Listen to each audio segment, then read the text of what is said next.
Damn. We to the point that Kelsey Mitchell is saying something. Y'all know, Kelsey Mitchell don't really say much about nothing. She be off in her own little world doing her thing. She don't really bother nobody. Kelsey Mitchell be low-key doing her thing. Kelsey Mitchell not even feeling this. This is crazy work. Kelsey Mitchell, Indiana Fever star guard, had some things to say. Welcome to Keep the Vision. Make sure you like, comment, subscribe, share the channel, hit that bell notification, and hype the video. So, we are in the midst of the circus act, the clown show, Kelsey Mitchell, long known for keeping a low profile, has suddenly sent shockwaves through the WNBA. In a moment no one saw coming, she redirected the conversation away from individual superstardom, openly challenging the frenzy surrounding Caitlin Clark. Mitchell made it clear that her loyalty lies with the future of the league and the collective strength of its players, not the hype built around a single name. The message quickly went viral, exposing a deeper, simmering tension tied to the WNBA's ongoing collective bargaining discussions. This wasn't a shot at one player. It was a powerful statement made on behalf of everyone in the league. So, we are in the midst of the circus act, the clown show, the show. It's just a desert storm over here trying to get a deal done for this WNBA collective bargaining agreement. They did a 6-week extension. We're halfway through. They're still saying there's no progress made. It makes no sense what's going on. And many people like me are now starting to grow afraid more that we might not actually have a 2026 season. I want to see Caitlin Clark destroy all. The basketball world has been locked in on a single superstar, but Kelsey Mitchell, normally quiet and understated, picked this moment to break her silence. She didn't do it to chase personal recognition. She did it to confront the WNBA's deep-rooted structural issues head-on. Coming from the typically reserved Indiana Fever guard, her words immediately sparked intense debate, revealing concerns far larger than anyone expected. This wasn't a casual remark or a passing opinion. It was a deliberate, unflinching stand on the league's hardest truths. And many people like me are now starting to grow afraid more that we might not actually have a 2026 season. I want to see Caitlin Clark destroy all of these ladies because I know Caitlin is the one. So we have to get into this article here, man. We got a few things we got to get into. Okay, here it says Kelsey Mitchell weighs in on a proposed development league in the WNBA. Here it says, as fans saw throughout the 2025 season, the WNBA now finds itself trapped in what many are calling a circus, a chaotic spectacle surrounding the collective bargaining agreement. Even after a 6-week extension, there's been no real progress, leaving the entire 2026 season hanging in the balance and casting a dark shadow over the league's future. Tensions are high. The stakes couldn't be bigger, and both players and fans are stuck in a state of anxiety and uncertainty, with the clock ticking.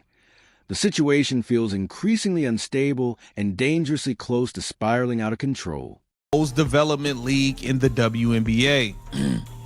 Here it says, as fans saw throughout the 2025 season, the Indiana Fever was tasked with signing several players to hardship contracts as members of the team suffered ACL and meniscus tears, broken feet, and groin injuries. While speaking to reporters during Unrivaled's Media Day Monday, Kelsey Mitchell emphasized how powerful a developmental pool would be in the WNBA. She said, I mean, if you have a developmental league, I think the players that are on the team already won't. Amid the turmoil, many voices, including some of the league's most outspoken fans, have rallied behind Caitlin Clark, believing her sheer talent can single-handedly carry the WNBA forward. But as compelling as that narrative may be, it runs directly counter to Kelsey Mitchell's vision of collective strength and real structural change. Her stance forces a crucial question into the spotlight. Is one superstar enough to push the league ahead? Or is deep, systemic reform what the WNBA truly needs to move forward? That particularly, but let me see here. But she's definitely not feeling the situation of where they were last season and having to bring in this player and that player, and she wants something done about that. And a development situation seems to be what Kelsey Mitchell is ultimately interested in. And I think we're just kind of at a point where all of these players, they kind of want different things. Kelsey Mitchell refused to be pulled into the glare of individual stardom and instead shifted the focus to the need for a true developmental league. This was not an offhand remark, but a decisive statement about the WNBA's long-term health and sustainability.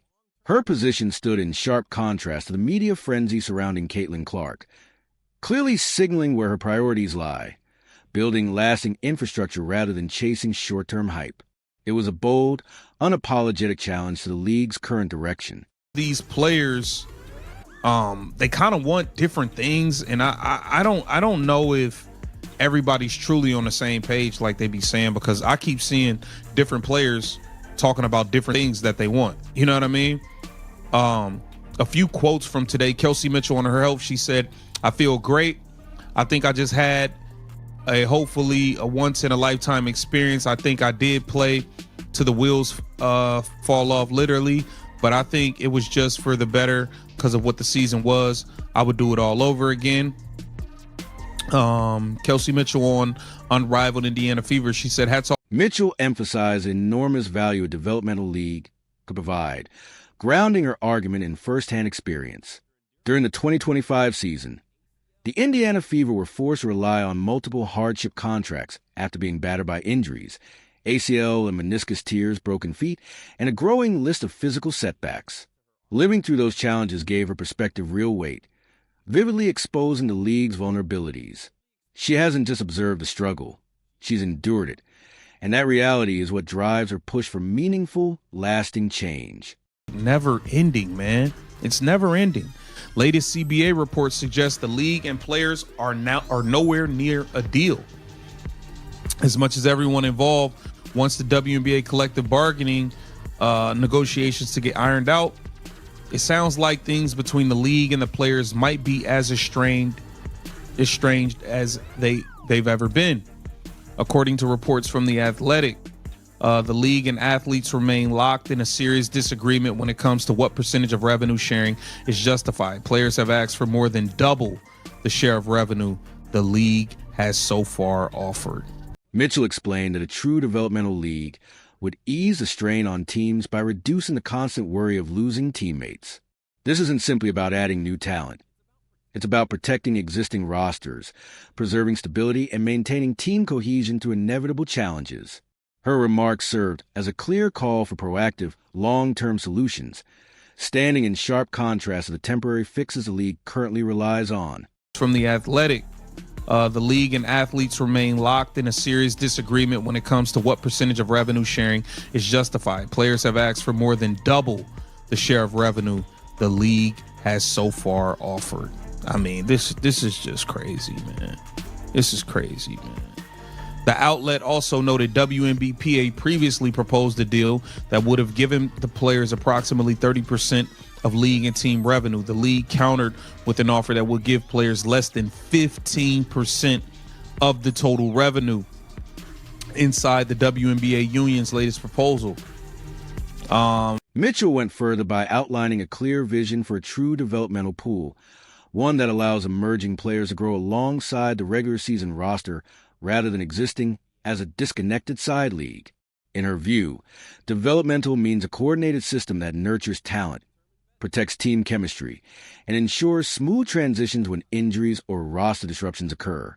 It's a long-term investment designed to shape players exactly where teams need them, fully preparing them for the physical and mental demands of the WNBA, instead of relying solely on college stars or international stopgaps. Her frustration stems from last season's chaotic scramble for replacements, which she sees as a symptom of deeper structural failure. That urgency is personal. Mitchell played through injuries during the brutal 2025 season, pushing herself to the limit, and her resilience only sharpened her advocacy for stronger support systems. while praising the unrivaled league as a valuable domestic platform that keeps players from having to go overseas and supports long-term career health. She made it clear that these efforts alone aren't enough. With CBA negotiations stalled, the broader context has become impossible to ignore. Reports indicate the league and players remain deeply divided over revenue sharing, with players demanding more than double their current share, while the league has countered with an offer below 15%. Proposals tying the salary cap to total league revenue, starting near 29% and escalating, were quickly rejected, underscoring how wide the gap remains. This standoff is already causing real consequences, delaying expansion draft for Toronto and Portland and pushing free agency into uncertainty. Amid all this, while much of the public focus stays locked on individual stars, Mitchell has forced attention back to the bigger picture by championing a developmental league and equitable revenue sharing. She has shifted the conversation from short-term hype to collective security and structural reform. Her stance isn't about one player. It's about safeguarding the integrity, stability, and future of the WNBA for everyone.